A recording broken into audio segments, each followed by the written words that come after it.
ദശലക്ഷക്കണക്കിന് ആളുകൾ ആരാധിക്കുന്ന ദൈവിക യോദ്ധാവും സംരക്ഷകനുമായ അയ്യപ്പ ഭഗവാന്റെ ശ്രദ്ധേയമായ കഥ പുരാതന ഭാരതത്തിന്റെ നിഗൂഢതകളിൽ ആഴത്തിലടങ്ങിയിരിക്കുന്നു. മഹിഷി എന്ന ശക്തയായ അസുരയിൽ നിന്നാണ് ഈ കഥ ആരംഭിക്കുന്നത്. തന്റെ സഹോദരനായ മഹിഷാസുരന്റെ മരണശേഷം ക്രോധവും പ്രതികാരവും കൊണ്ട് ജ്വലിച്ച മഹിഷി കഠിനമായ തപസ്സനുഷ്ഠിക്കുകയും ബ്രഹ്മാവിൽ നിന്ന് അപകടകരമായ ഒരു വരം നേടുകയും ചെയ്തു.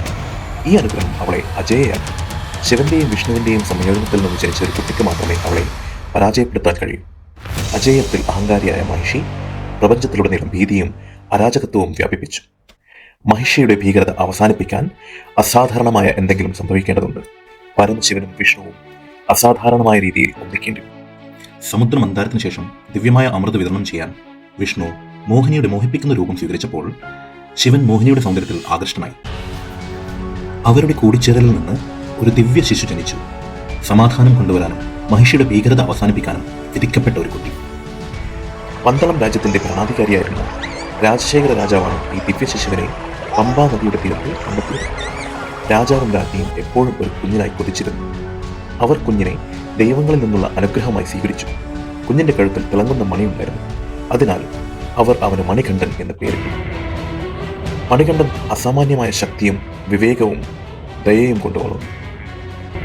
അവൻ ഒരു സാധാരണ കുട്ടിയായിരുന്നില്ല എന്ന് പെട്ടെന്ന് തന്നെ വ്യക്തമായി. സമയമായപ്പോൾ മണികണ്ഠൻ വനത്തിലേക്ക് പോയി മഹിഷി എന്ന ഭയങ്കര അസുരയെ നേരിട്ടു.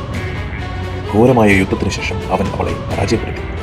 ലോകത്തിന് ഒരിക്കൽ കൂടി സമാധാനം നൽകി. തന്റെ ദൗത്യം നിറവേറ്റിയ ശേഷം മണികണ്ഠൻ തന്റെ യഥാർത്ഥ ദൈവിക വ്യക്തിത്വം രാജശേഖര രാജാവിനോട് വെളിപ്പെടുത്തി. തന്റെ മകന്റെ ദിവ്യത്വത്തിൽ ആഴത്തിൽ വികാരാധീനനായ രാജാവ് അയ്യപ്പന്റെ ബഹുമാനാർത്ഥം ശബരിമലയിൽ ഒരു ക്ഷേത്രം പണിതു. അയ്യപ്പന്റെ അനുഗ്രഹം തേടി ഓരോ വർഷവും ദശലക്ഷക്കണക്കിന് ആളുകൾ വരുന്ന ഈ ക്ഷേത്രം ഇന്ത്യയിലെ ഏറ്റവും പ്രശസ്തമായ തീർത്ഥാടന കേന്ദ്രങ്ങളിൽ ഒന്നായി മാറി. ഐക്യത്തിന്റെയും ധൈര്യത്തിന്റെയും ഭക്തിയുടെയും പ്രതീകമായാണ് അയ്യപ്പനെ കാണുന്നത്. അദ്ദേഹത്തിന്റെ കഥ ദശലക്ഷക്കണക്കിന് ആളുകളെ പ്രചോദിപ്പിക്കുന്നു. പ്രതികൂല സാഹചര്യങ്ങളിലും ദൈവികതയും ധൈര്യവും എപ്പോഴും നിലനിൽക്കുമെന്ന് നമ്മെ ഓർമ്മിപ്പിക്കുന്നു.